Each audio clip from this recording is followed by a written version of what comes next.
Bismillahirrahmanirrahim. Assalamualaikum warahmatullahi wabarakatuh.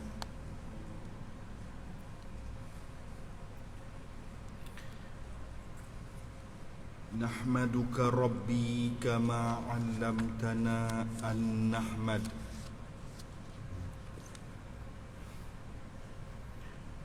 Wa nusalli wa nusallimu ala habibina Mustafa sallallahu alaihi wasallam. Subhanaka la ilma lana illa ma 'allamtana innaka antal alimul hakim. Wala hawla wala quwwata illa billahil aliyyil azim. Allahumma salli wa sallim ala sayyidina wa nabiyyina wa habibina wa syafi'ina wa zukhrina anta maulana Muhammad sallallahu alaihi wasallam.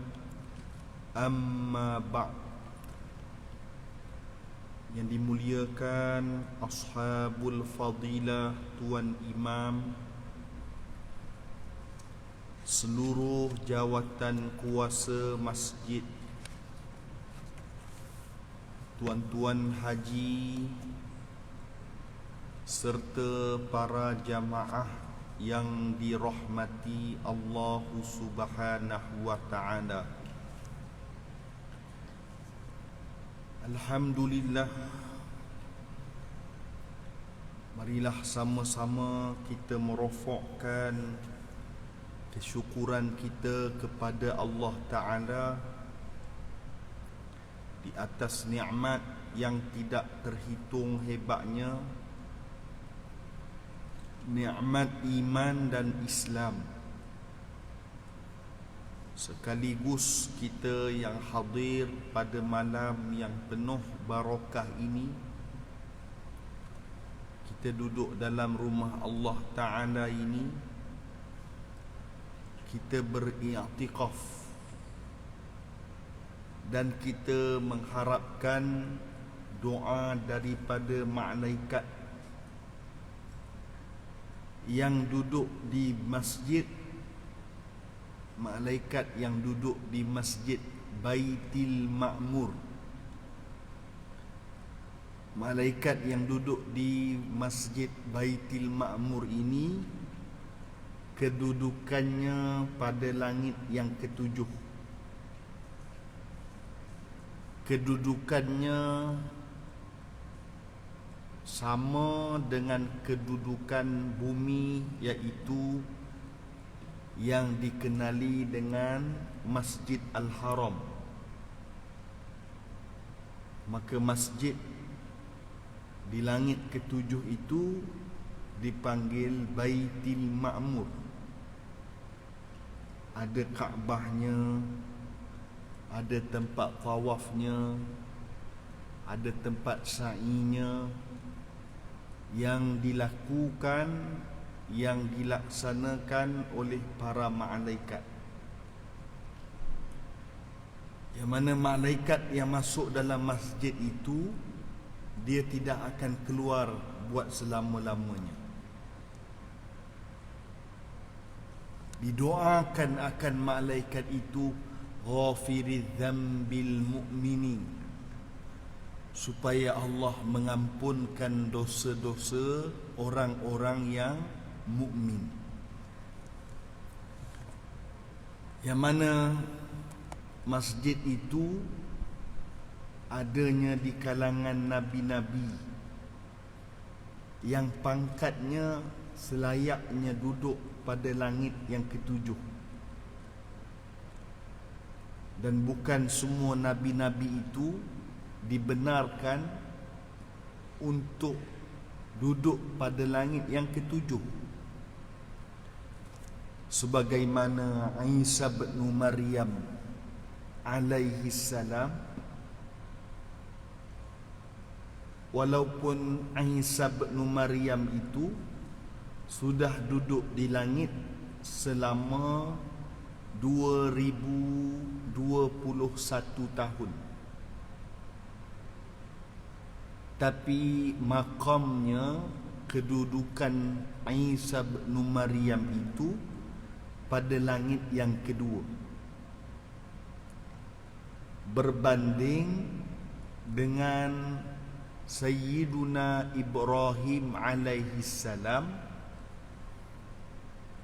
Kedudukan Ibrahim itu pada langit yang ketujuh, yang mana Sayyiduna Ibrahim alaihi salam terlihat akan Rasulullah sallallahu alaihi wasallam kepada batang tubuh Sayyiduna Ibrahim di dalam Masjid Baitil Ma'mur. Itu masjid langit ketujuh. Ada setengah orang dia kata, kalau Nabi itu mati, mati dia.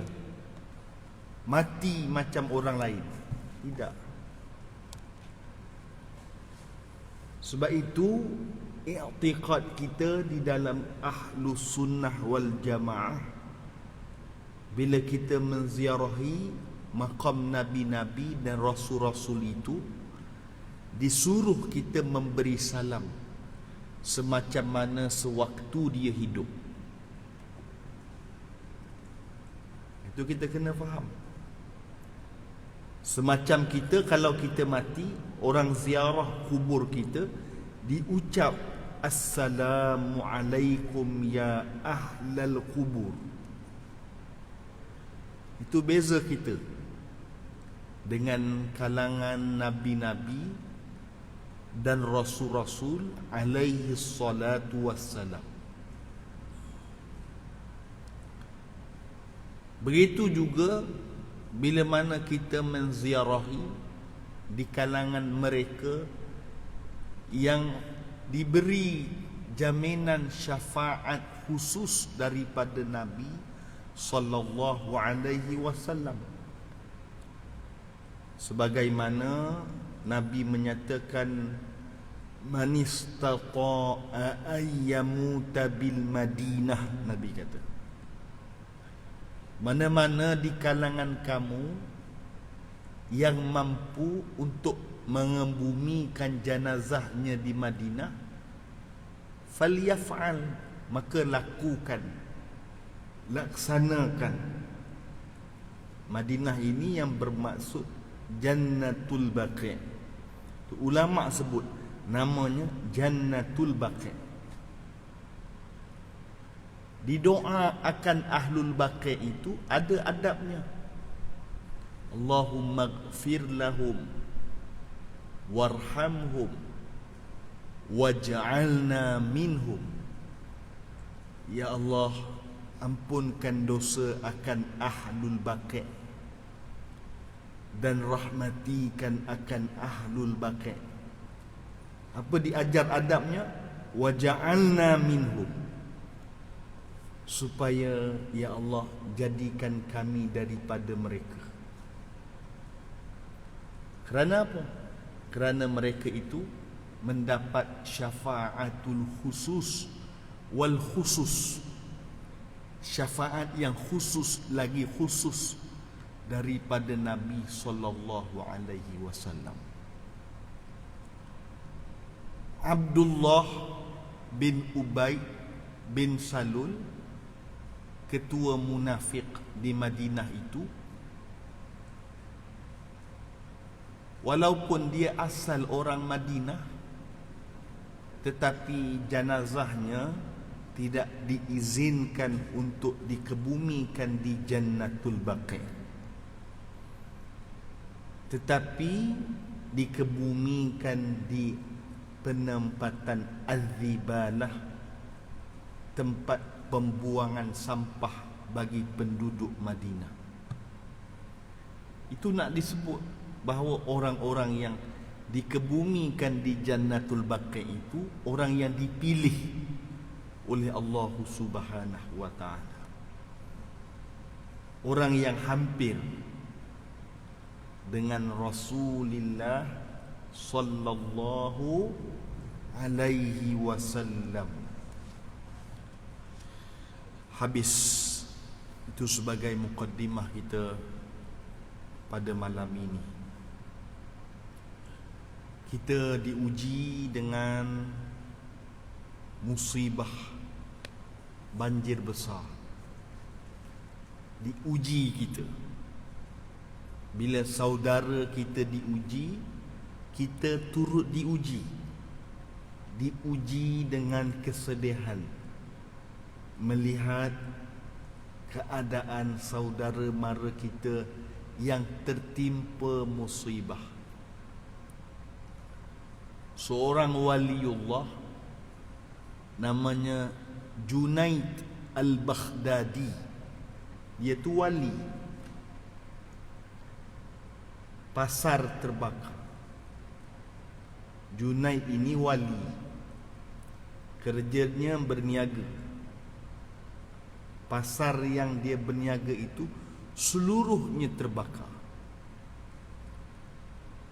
melainkan pasar Junaid Al-Baghdadi. Orang berlari-lari memberitahu Junaid, Junaid, pasar yang kamu berniaga itu semuanya terbakar, melainkan pasar kamu, kata Junaid Al-Baghdadi.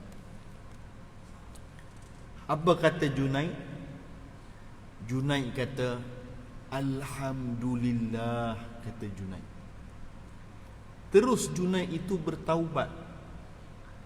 Kerana bila dia dengar orang lain kedainya terbakar dan kedai Junaid itu tidak terbakar, dirasanya dia selamat.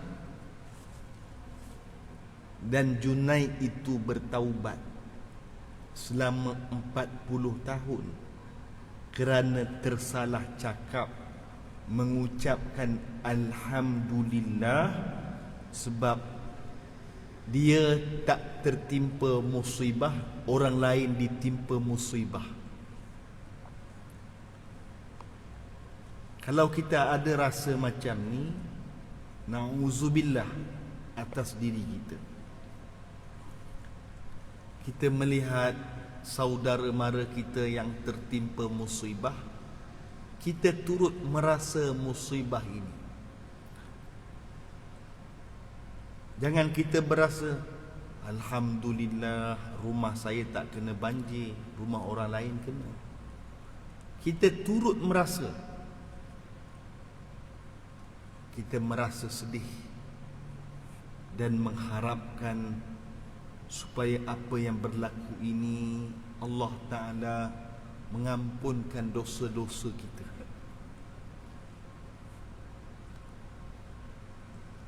Apa yang kita kena ucap? Kita kena ucap ujian ini merasakan atas diri kita dan seluruh saudara mara kita. Jangan kita merasa diri kita selamat. Dan kita disuruh ucap Alhamdulillahi ala kulli halin. Segala puji bagi Allah atas setiap keadaan ujian yang menimpa kami. Semua diuji. Sekarang ini kalau kita pergi bercuti ataupun makan sedap-sedap, dipostkan dalam Facebook kita. Orang kata kita tidak ada sifat kemanusiaan kerana tidak merasa saudara mara kita itu diuji. Kita turut merasa apa yang dirasai oleh saudara mara kita yang mana ada rezeki lebih, kita pakak bantu, ya.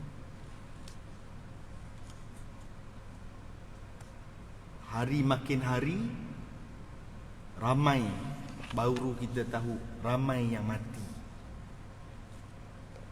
di hulu langat, orang duduk atas bumbung lebih daripada 12 jam. Terlepas bayi itu jatuh ke bawah, mati. Allahu Akbar. Sedih kita dengar. Maka kita mendoakan seluruh saudara mara kita ini supaya diberikan kekuatan, kerahmatan, dimurahkan rezeki dalam menghadapi ujian-ujian yang mendatang, insya-Allah. Habis kita tengok dalam hadis,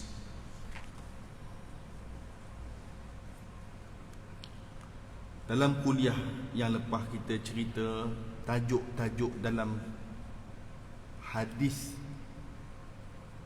yang sudah kita lalui, iaitu daripada al-bada'u al-wahyu, permulaan wahyu, kitabul iman. Kita sudah membaca kitabul iman. Dan iman ini satu perkara yang tak boleh nampak.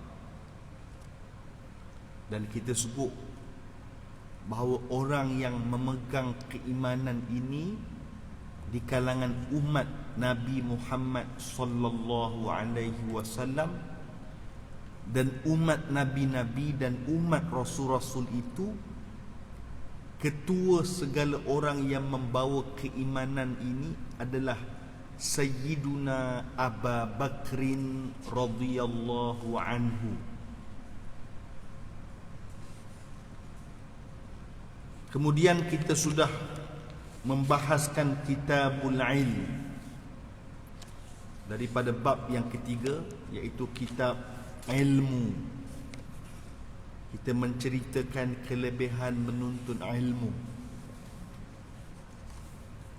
Termasuklah ayah-ayah ini dikira orang yang menuntut ilmu, iaitu dalam kalangan menuntut ilmu, iaitu di kalangan mustami'. Mustami' iaitu mendengar. Ada satu orang, dia mengajar di masjid.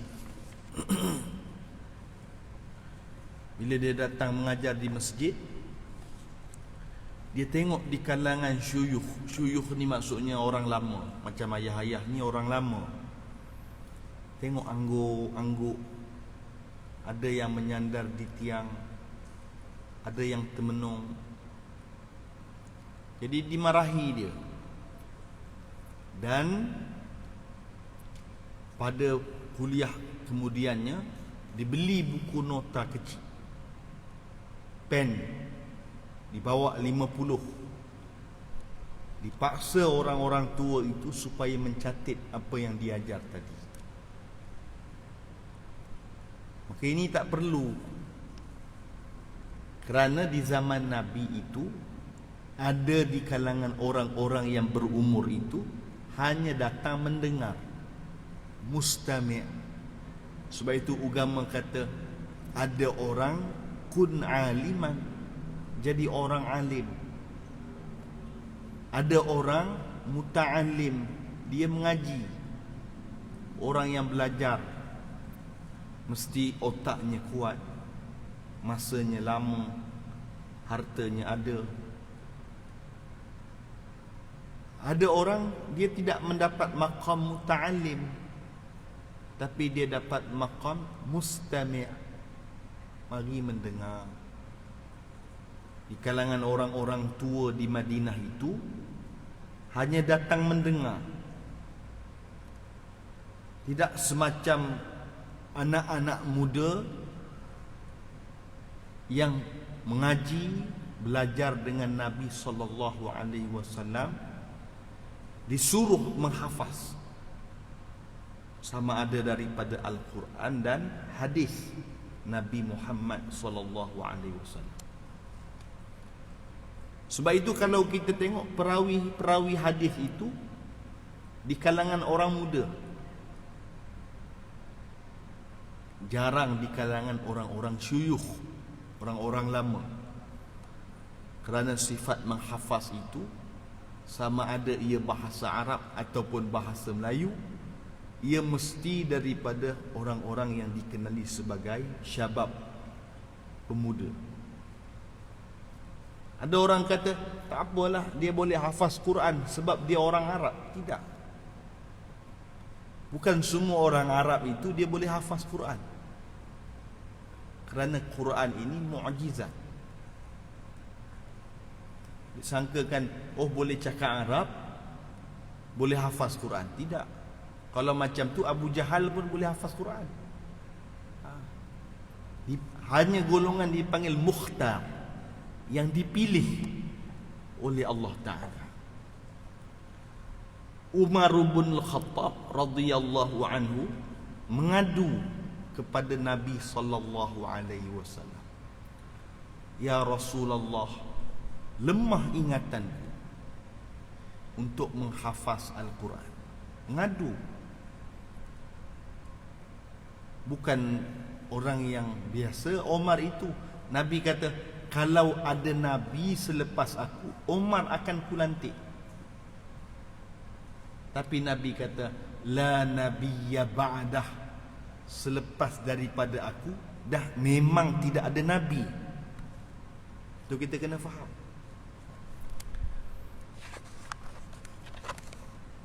Maka kita sudah melepasi daripada Kitabul Ilm.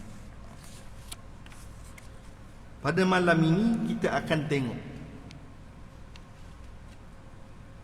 sengaja kita ulang kaji hadis yang menceritakan kehebatan Nabi kita Muhammad sallallahu alaihi wasallam. Kalau kita tengok buku yang saya pegang ni, muka surat 47. Wa an Asma radhiyallahu anha anna Rasulullah sallallahu alaihi wasallam hamidallah hamidallah hamidallah. Hadis ke-12, muka surat 47. Ma min syai'in lam akun urituhu fi maqami hadha hatta al-jannatu wan nar. Fa'uhiya ilayya annakum tuftanuna fi kuburikum mithla qariban la adri ayyi zalik. Qalat Asma'u min fitnatil masihid dajjali yuqalu ma ilmuka bihadzal rajul fa ammal mu'minu aw muqinu la adri ayyihima. Qalat Asma'u fayaqulu huwa Muhammadun Rasulullahi ja'ana bil bayyinati wal huda fa'ajabnahu wattaba'nahu huwa Muhammadun Rasulullah. Thalatha fayuqalu nam salihah qad alimna in kunta lamuqina bih wa ammal munafiqu aw al murtabu la adri ayyi zalik. Qalat Asma fayaqulu la adri sami'tu an-nas yaquluna shay'an faqultuh atau kama qala Rasul sallallahu alaihi wasallam. Hadis malam ni dulu kita baca lama dah, tapi kita tengok Sebab berkaitan, kita duk kata akhir zaman ni, bencana alam. Kita tengok apa yang disebut oleh Nabi SAW daripada Asma binti Abi Bakr atau Abu Bakr, iaitu anak kepada Sayyiduna Abu Bakrin radhiyallahu anhu. Dia bagi tahu bahawa Nabi sallallahu alaihi wasallam habis mendirikan solat gerhana matahari. Solat gerhana matahari dipanggil khusufus syams. Biasa Nabi habis sembahyang, Nabi akan ucap Alhamdulillahilladzi lam yattakhidh walada, sehingga akhir. Ada ketika Nabi habis sembahyang, Nabi ucap Allahumma a'inni ala zikrika wa syukrika wa husni ibadatika. Dan asing, nadir, jarang Nabi sebut hamidallah.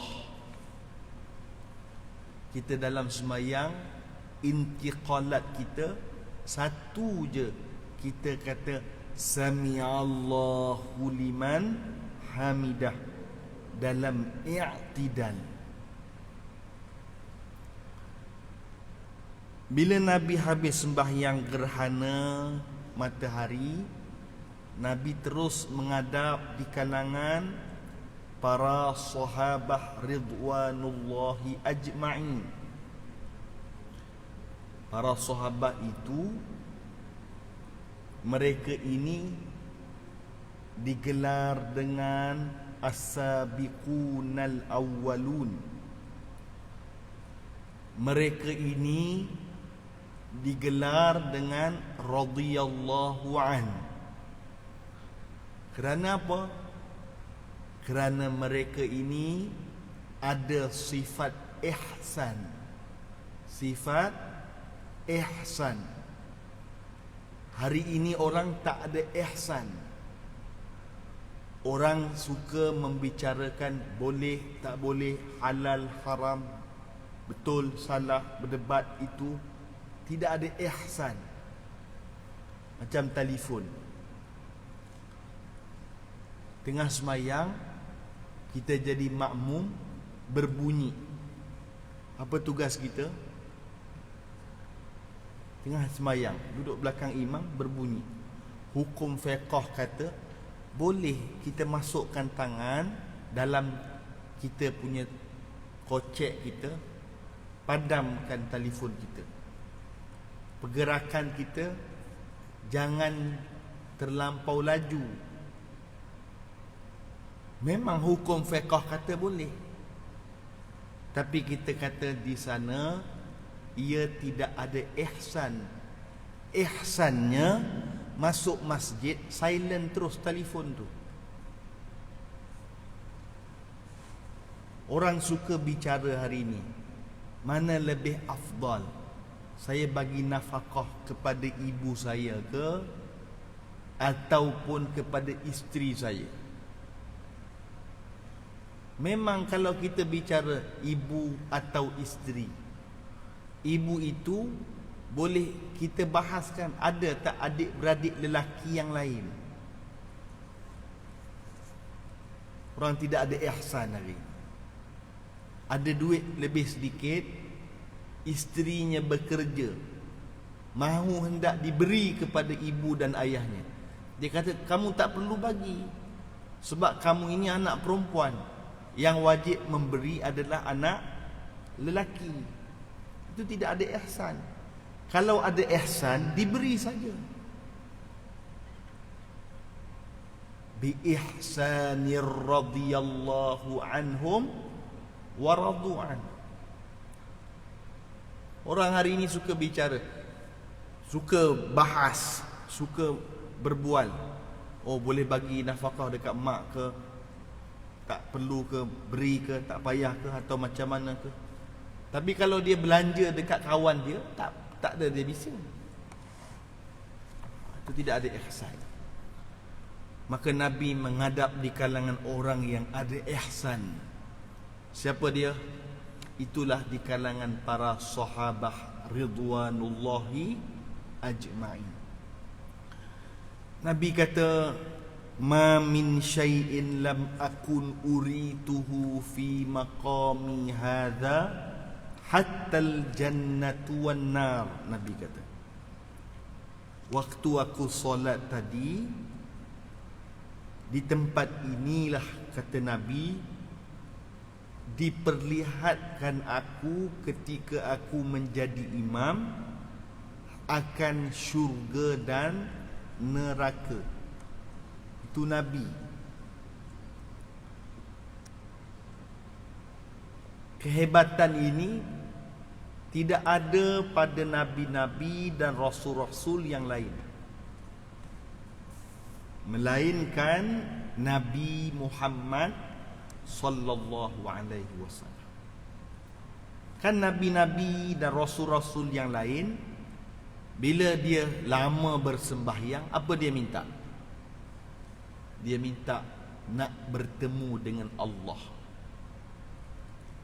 Musa minta nak bertemu dengan Allah, tapi belum apa-apa lagi, Bukit Tusaina itu hancur. Isa bin Maryam minta bertemu dengan Allah, tapi belum apa-apa lagi dia sudah pingsan. Sayyiduna wa maulana Muhammad sallallahu alaihi wasallam, dia tak pernah minta bertemu dengan Allah, tapi dibawa dia dalam peristiwa Isra wal Mi'raj itu sehingga ia naik ke Sidratul Muntaha. Diperlihatkan li zati, zatnya Tuhan tadi. Dan ini tidak ada pada nabi-nabi dan rasul-rasul yang lain. Kalau zat Tuhan itu tidak ada hijab akan Muhammad sallallahu alaihi wasallam, apatah lagi dengan syurga dan neraka. Syurga itu kita rasa hebat. Tapi yang lebih besar daripada syurga itu adalah li zatih, melihat zatnya Allah. Sebab itu Nabi bila masuk syurga, dia tidak merasakan kenikmatan semacam kita, kerana Nabi itu mendapat lebih nikmat daripada syurga itu. Apa dia? Melihat zatnya Allah. Orang yang duduk dalam syurga, apa dia dapat? Maaf kita sebut, makan, minum, hubungan intim. Makan, minum, hubungan intim. Makan, minum, hubungan intim. Itulah yang dilakukan oleh ahli syurga. Ratusan tahun duduk dalam syurga, baru tanya, siapa tuan punya syurga ni? Itu disebut dalam hadis. Ditanya nabi-nabi dan rasul-rasul yang lain, tak boleh dijawab, sehinggalah jawapan itu dilaksanakan oleh Nabi kita yang mulia sallallahu alaihi wasallam. Bila kita tengok zatnya Tuhan itu, kita merasakan nikmat syurga itu sudah nikmat. Ada lebih nikmat lagi, iaitu dilihatkan zat Allah itu. Maka Nabi sallallahu alaihi wasallam dalam solat, Allah memberi wahyu kepadanya akan syurga dan neraka. Ditunjuk, diperlihatkan syurga dan neraka itu. Fa'uhiya ilayya annakum tuftanuna fi kuburikum. Maka diwahyukan kepada aku tentang fitnah kubur. Orang tanya apa maksud fitnah kubur? Maksud fitnah kubur itu selepas hari matinya orang menceritakan hal keburukannya. Itu dipanggil fitnah kubur. Abi Lahab belum ia mati lagi, ia sudah membina benteng fitnah kubur itu. Sehinggalah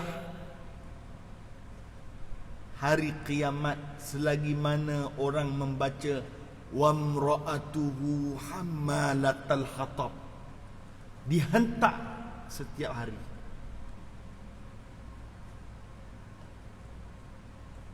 Maka fitnah kubur ini, iaitu perkara-perkara buruk, diceritakan hal keburukan seseorang selepas hari matinya. Ketika kita hidup, kita tak mengharap orang memuji kita. Orang puji kita, kamu ni guru agama, bagus kamu. Kamu ni imam, bagus kamu. Kamu ni ustaz, bagus kamu. Kamu ni pak guru, bagus kamu. Kita na'udzubillah. Dan segala pujian ini sangat kita harapkan dan kita dahagakan selepas hari kita mati. Kerana salah satu cara Allah Ta'ala nak ampunkan dosa kita dengan cara orang duduk memuji-muji kita lepas hari kita mati. Macam mana orang-orang yang berjaya itu, Abu Bakar hari-hari orang memuji kebaikannya. Umar bin Khattab hari-hari orang memuji kebaikannya. Uthman Al-Affan hari-hari orang nampak kebaikannya. Ini orang-orang dulu. Orang-orang dulu ni orang-orang yang cerdik, orang-orang yang bijak. Seramai mana orang yang masuk ke Masjid Nabawi, semua akan ingat ini tanah yang dibeli oleh Abu Bakar Siddiq radhiyallahu anhu.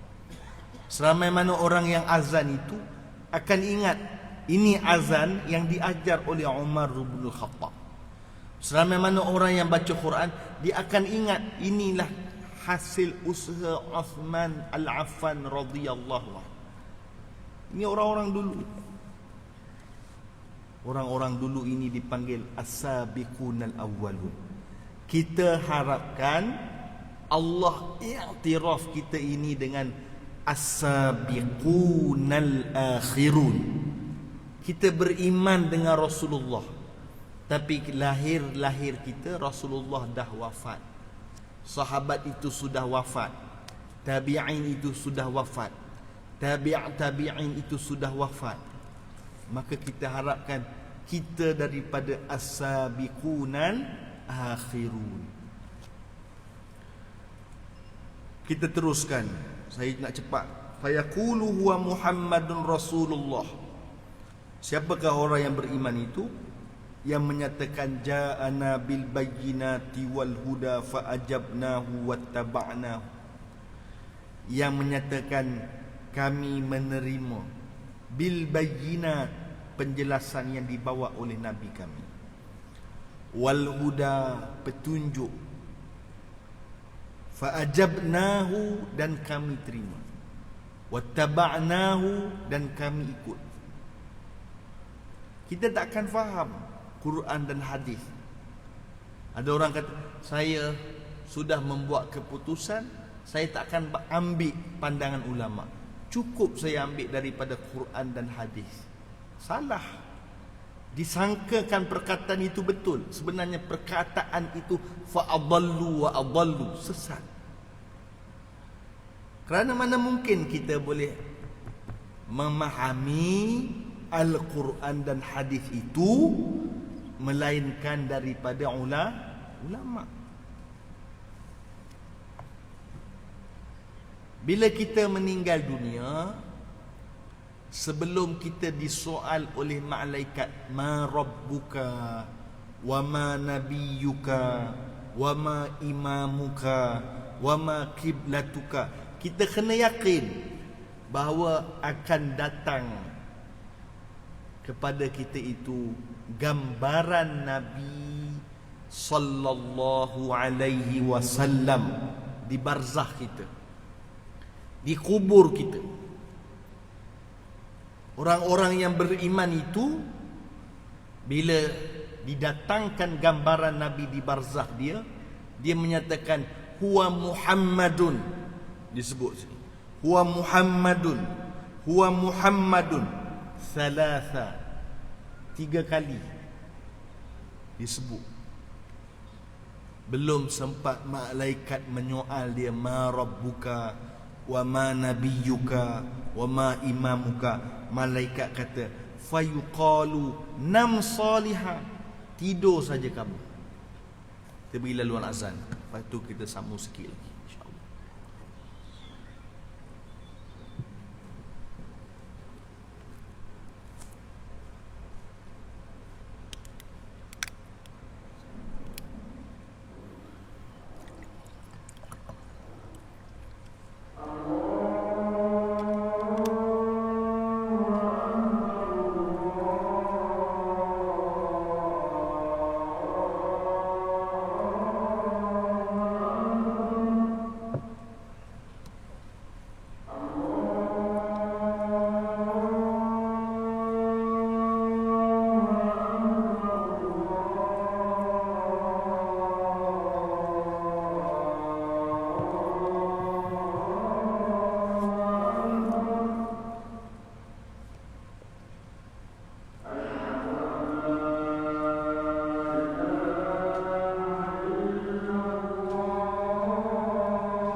صل على نبي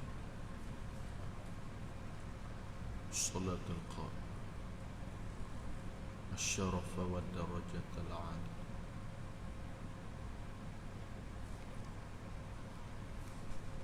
Wa ammal munafiq, dan ada pun munafik, au al-murtab, ataupun orang yang ragu-ragu dengan agama. Bila didatangkan gambaran Nabi, fayaqulu la adri. Alam barzakh ni, bila datang gambaran Nabi di alam barzakh, taswirun Nabi, gambaran Nabi sallallahu alaihi wasallam, dia cakap la adri, aku tak kenal siapa ni. Na'udzubillah atas diri kita, keluarga kita, jamaah kita. Sami'tun nas yaquluna syai'an faqultuh. Orang-orang ni waktu di dunia dulu, dia suka dengar cakap orang, suka dengar cakap orang-orang berbanding merujuk kepada rujukan agama yang diajar oleh ulama-ulama yang sahih, atau kama qala Rasul sallallahu alaihi wasallam.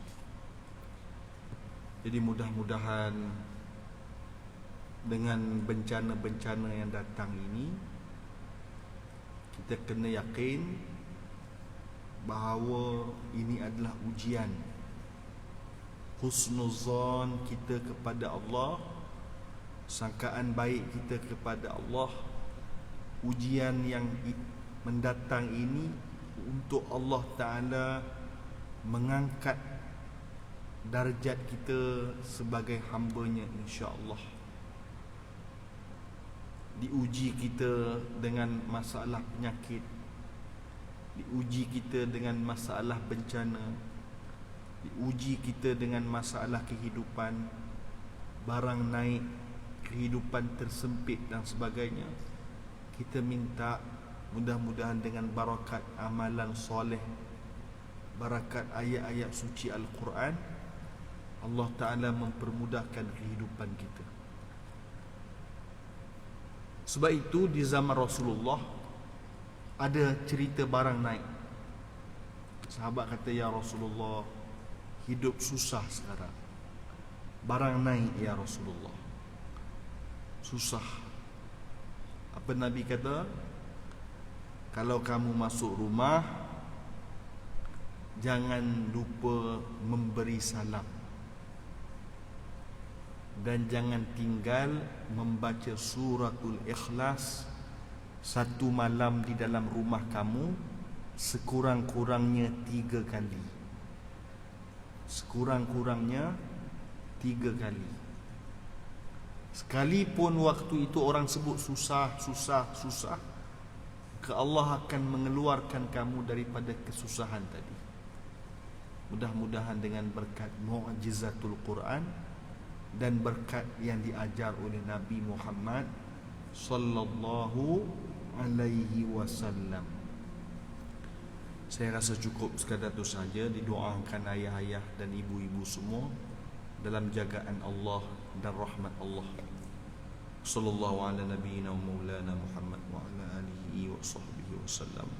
Assalamualaikum warahmatullahi wabarakatuh.